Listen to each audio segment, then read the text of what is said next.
Totoo nga pala yung sabi ng mga magulang natin dati. Mahirap kumita ng pera. Kaya naman, lagi nilang paalala, anak, mag-aral ka ng mabuti. Dahil yan lang ang sandata na maaari naming maipamana sa'yo. Isang sandata na magagamit mo sa mga panahong wala na kami sa tabi mo.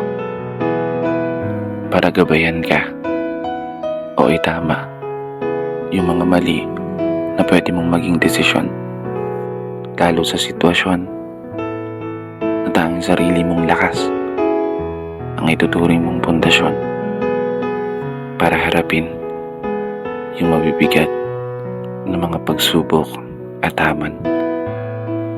Tama talaga kayo. Tama lahat ng mga sinabi nyo. Eto na po yun. Ako, laban sa mundo. Ako, para sa pangarap ko. Di ko may tatanggi. Minsan ko na rin hiniling ang mabilis na paglaki.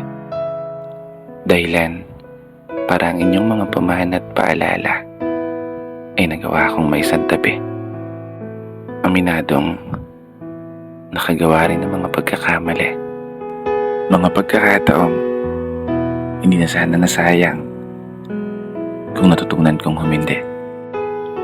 Mga daan na pinili kong lakaran kahit salungat sa kakayahan ng mga binti. Kaya heto yung anak nyo.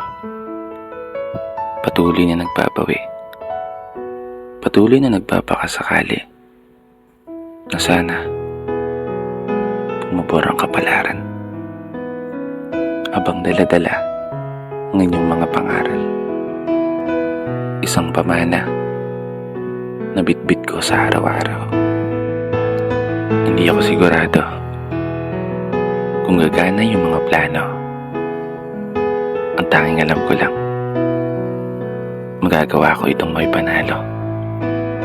At sa araw na yun, pangako, kayo naman. Sa araw na yun,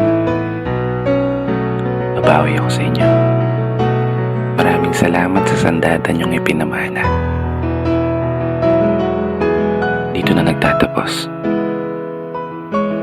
Kaya isang pagpupugay para sa lahat ng mga magulang at para sa lahat ng mga anak na patuloy sumasabay sa hamon ng buhay.